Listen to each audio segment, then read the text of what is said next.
Hello students, कैसे हैं आप इस वैश्विक महामारी में अपने आप को सुरक्षित रखिए, घर पर रहिए और घर पर रह कर के ही तैयारी करिए। क्योंकि अभी सीबीएसई ने कोई डिसाइड नहीं किया है। क्योंकि आपको पहले से पता है कि सीबीएसई एग्ज़ाम करने या ना करने का जो डिसाइड है वो आपका 1 जून को करेगी। तो आप बहुत सारा ऑनलाइन मटेरियल है, आप अपने घर पर रह कर के तैयारी कीजिए और साथ ही साथ अपने आप को सुरक्षित रखिए। आज मैं बात कर रहा हूँ जो मानव भूगोल के मूल सिद्धांत हैं, ह्यूमन ज्योग्राफी, जो आपकी क्लास 12th की बुक है, उसके कुछ ऑब्जेक्टिव क्वेश्चनों पर बात कर रहा हूँ। हमारा फर्स्ट क्वेश्चन है, नवनिश्चयवाद या रुको और जाओ निश्चयवाद किसने दिया था? मैंने बताया था आपको कि नवनिश्चयवाद जो आपका दिया था वो ग्रिफिथ टेलर ने। सेकंड है कि निम्न में से कौन सा उपागम 1970 के दशक में विकसित नहीं हुआ? हमने बात की होंगी कि आपका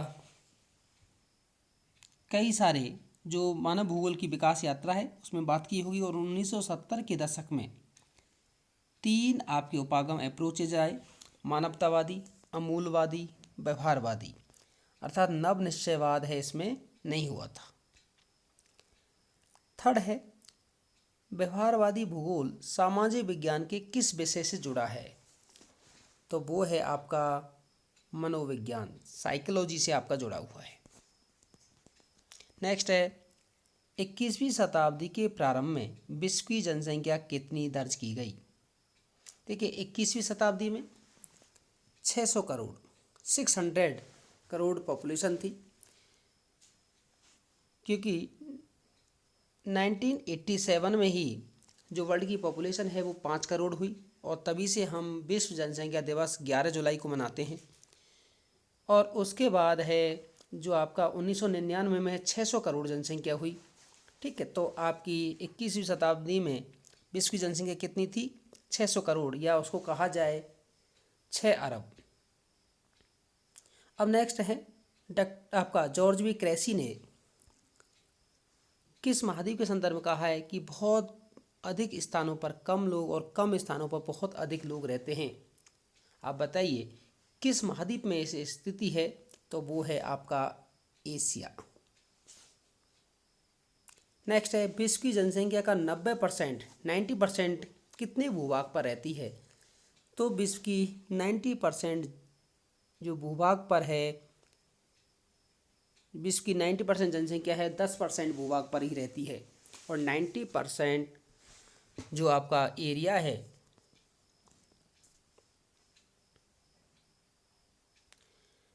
उस पर बहुत कम 10% पॉपुलेशन निवास करती है।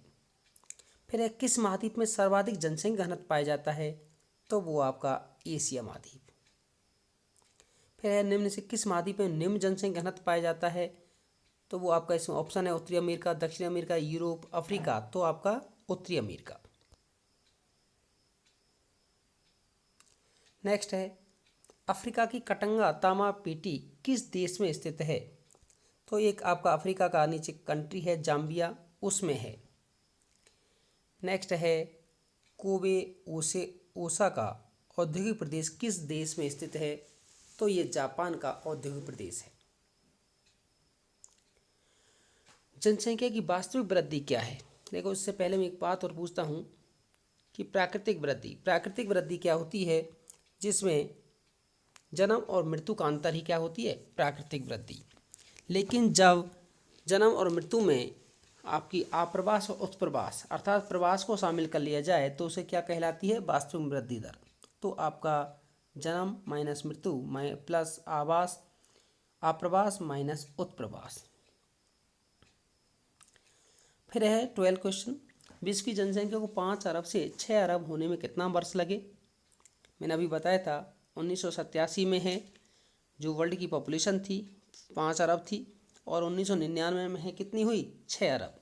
तो कितने वर्ष लगे? 12 वर्ष। 1999 माइनस 87 आपका। किस महाद्वीप में जनसंख्या वृद्धि दर अधिकतम है या सबसे अधिक किस में है? तो अफ्रीका में। विश्व की जनसंख्या घनत्व का औसत विश्व की जनसंख्या का औसत लिंग अनुपात कितना है? तो 100 स्त्रियों पर 102 पुरुष हैं। फिर है सर्वाधिक लिंग अनुपात किस देश में पाया जाता है? तो वो आपका लैटविया है, यूरोप में। फिर है सर्वाधिक निम्न लिंग अनुपात किस देश में पाया जाता है या सबसे कम लिंग अनुपात किस कंट्री में पाया जाता है? तो वो है यूएई, संयुक्त अरब अमीरात। नेक्स्ट है कार्यशील जनसंख्या का आयु वर्ग कौन सा है? तो कार्यशील जनसंख्या का आयु वर्ग होता है 15 से लेकर के 59 के मध्य में। नेक्स्ट, कौन सा विस्तारित जनसंख्या पिरामिड का उदाहरण नहीं है? देखिए, विस्तारित जनसंख्या का नाइजीरिया भी है, बांग्लादेश भी है, मैक्सिको भी है, आपका ऑस्ट्रेलिया नहीं है। फिर स्थिर जनसंख्या पिरामिड का उदाहरण है, तो इस ऑप्शन में देखेंगे ऑस्ट्रेलिया, नाइजीरिया, जापान किसका है? ऑस्ट्रेलिया का। क्वेश्चन नंबर 20, ह्रासमान जनसंख्या पिरामिड का उदाहरण है। ऑप्शन है हमारे पास चीन, जापान, पाकिस्तान, भारत। तो बताइए कौन सा है? जापान। नेक्स्ट है जो चतुर्थ क्रिया किससे संबंधित है? कृषि, मत्स्य, वानिकी कौन सी से हैं? प्राथमिक क्रिया। विनिर्माण कौन सी में है? द्वितीय क्रिया। और जो आपका सेवा क्षेत्र है वो तृतीय क्रियाओं से। तो आपका चतुर्थ क्रिया किससे है? अनुसंधान, सूचना प्रौद्योगिकी, वैचारिक विकास, अर्थात रिसर्च एंड डेवलपमेंट, वो हमारी कौन सी में आती है? फोर्थ क्रियाओं में या आपका क्वाटरनरी एक्टिविटीज में। वर्ष 2020 में भारत की जो मानव विकास सूचकांक के संदर्भ में रैंक कितनी थी? तो 131। मानव विकास की अवधारणा का प्रतिपादन किसने किया? तो डॉक्टर महबूब उल हक। कौन सा मानव विकास का स्तंभ नहीं है? हमने 4 बताए होंगे।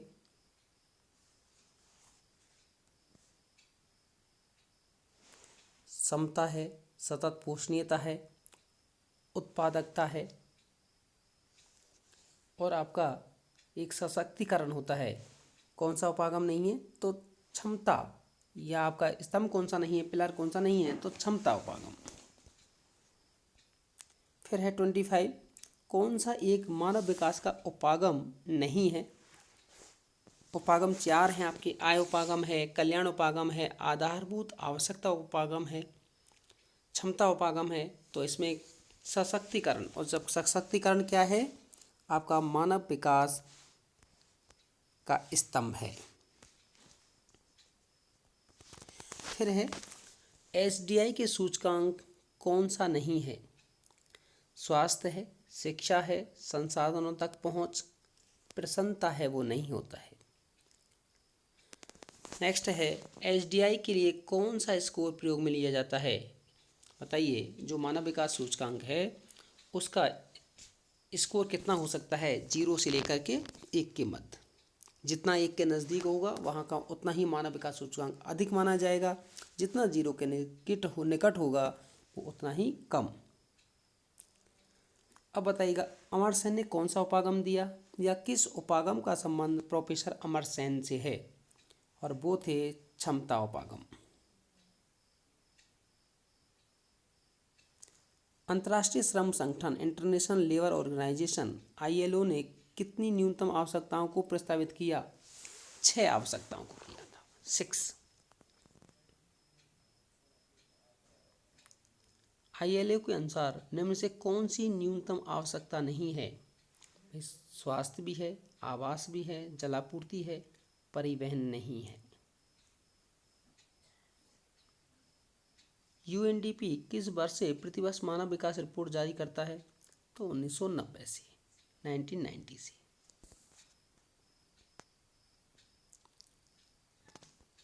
सकल राष्ट्रीय प्रसन्नता सूचकांक किस देश द्वारा मापित किया गया है, या कौन सा देश है वो उसको अपनाया है? तो वो है भूटान।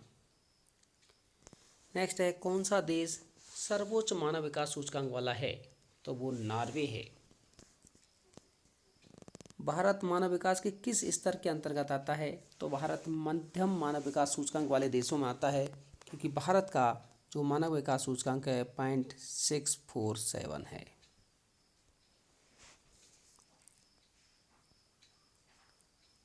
प्राथमिक कार्यों में लगे हुए लोग क्या कहलाते हैं? तो प्राइमरी एक्टिविटी में लगे हुए लोग हैं रेड कॉलर वर्कर कहलाते हैं, लाल कॉलर श्रमिक।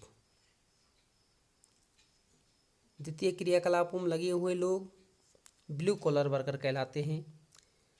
तृतीय क्रियाओं में लगे हुए लोग हैं पिंक कॉलर कहलाते हैं।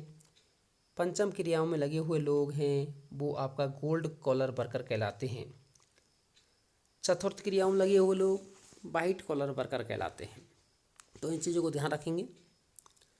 फिर है निम्न में से किस क्षेत्र में भोजन संग्रहण प्राथमिक क्रिया नहीं की जाती है? बताइए। उत्तरी अमेरिका, यूरेशिया और दक्षिण चिली, अमेजन बेसिन, दक्षिण एशिया का आंतरिक भाग और उत्तर पूर्वी अमेरिका। देखिए बाकी क्षेत्रों में की जाती है, उत्तरी पूर्वी अमेरिका में नहीं की जाती, क्योंकि एक औद्योगिक क्षेत्र है। ध्यान रखिएगा, इसको बहुत बार पूछता है कि भोजन संग्रहण प्राथमिक क्रिया कहाँ कहाँ की जाती है। आपका मैप भी पूछ सकता है। उसके अलावा है आपको 1 मार्क्स में पूछ सकता है। ठीक है। नेक्स्ट है च्युइंगम। आपका च्युइंगम होती है, आप बहुत बार खाते होंगे, किस पदार्थ से बनाया जाता है? तो एक जैपोटा वृक्ष के दूध से बनाया जाता है। चलवासी पशुचारण का प्रमुख क्षेत्र नहीं है। देखिए उत्तरी अफ्रीका का अटलांटिक तट, मंगोलिया, ये आपका चलवासी पशुचारण का क्षेत्र है। यूरेशिया का जो टंड्रा प्रदेश है वो भी चलवासी पशुचारण का क्षेत्र है। और दक्षिण पश्चिम अफ्रीका का मेडागास्कर क्षेत्र है वो भी चलवासी पशुचारण का क्षेत्र है। तो दो तरह से पूछ सकता है कि कौन सा है कौन सा नहीं है। तो ये वाले 3 क्षेत्र बताए हैं, ये मैप के लिए भी होते हैं और आपके लिए वैसे भी। कौन सा क्षेत्र नहीं है चलवासी पशुचारण का? तो ऑप्शन है इसमें पश्चिमी यूरोप। अब नेक्स्ट सुमेलित करिए। उष्णकटिबंधीय अफ्रीका, बताइएगा कौन से पशु हैं वो पाले जाते हैं? तो उष्णकटिबंधीय जो अफ्रीका है इसमें आपका गाय और बैल पाले जाते हैं। सहारा और एशिया मरुस्थल में है, मरुस्थल होगा वहाँ क्या होगा? भेड़, बकरी, ऊंट और घोड़ा होगा। तिब्बत और एंडीज में रेंडियर पाया जाता है।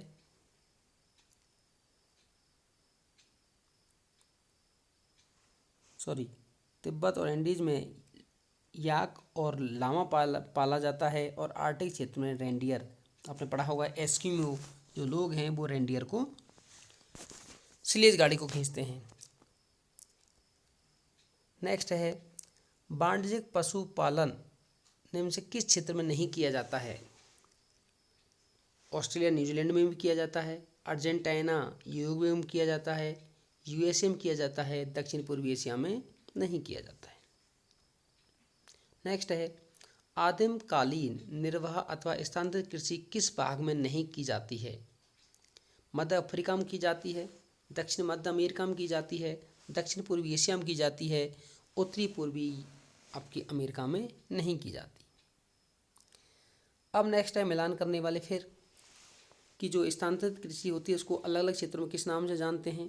जैसे भारत में उत्तर पूर्वी भारत में झूमिंग के नाम से जानते हैं, मलेशिया में लद्दाख के नाम से जानते हैं और मैक्सिको में मिल्पा के नाम से जानते हैं।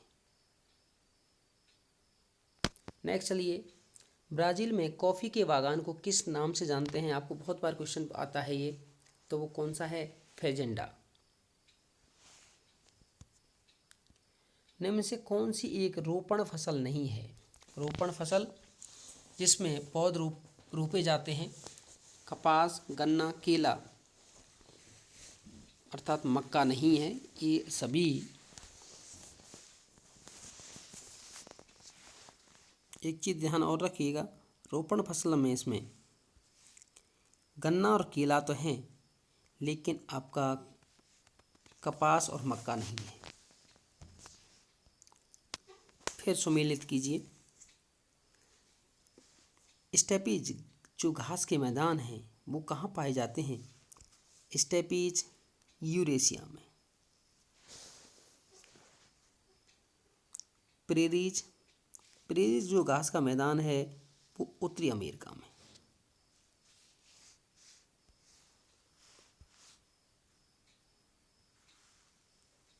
यूरेशिया में प्रेरीज घास का मैदान है वो उत्तरी अमेरिका में।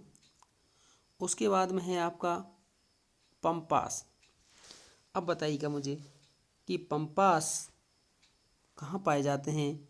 वो आपका अर्जेंटीना में। वेल्ड ऑस्ट्रेलिया में पाए जाते हैं।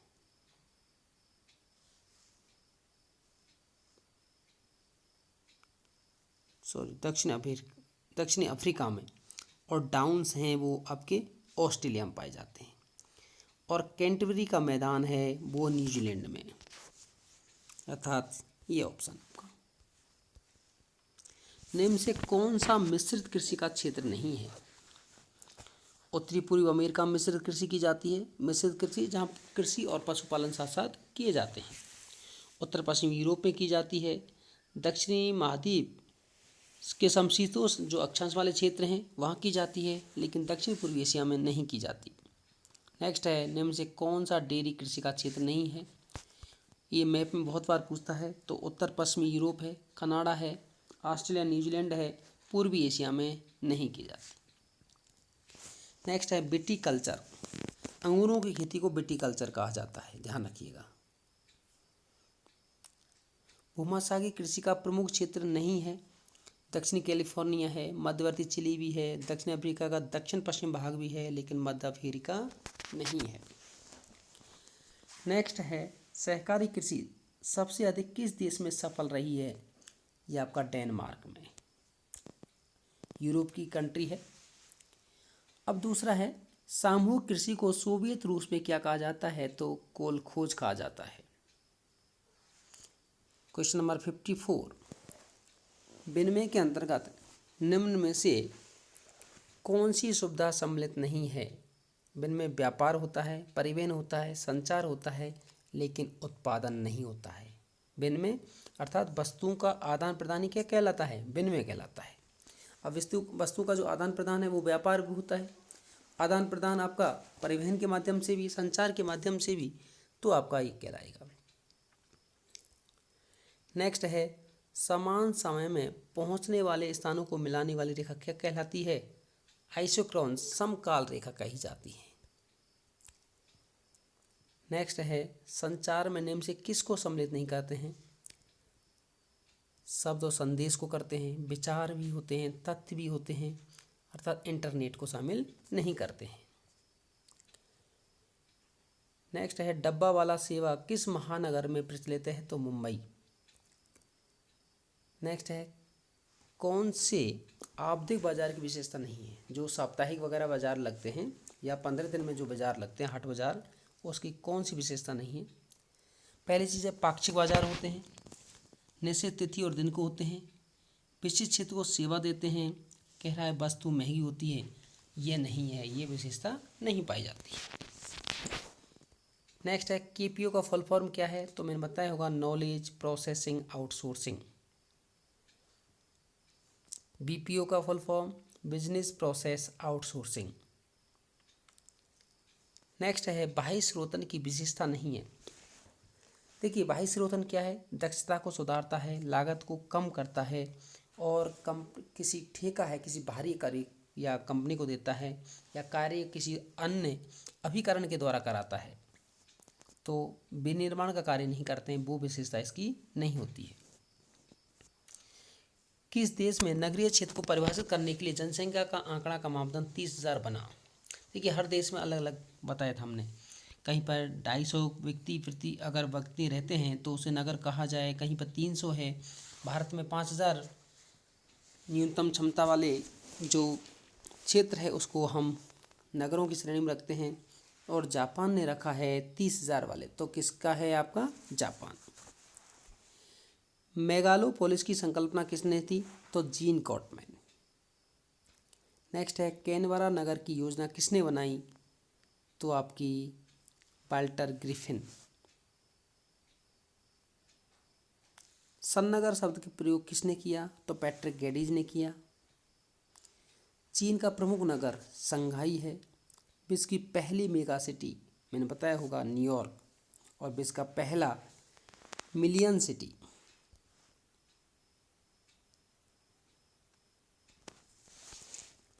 पहली मिलियन सिटी कौन सी है? वो लंदन है।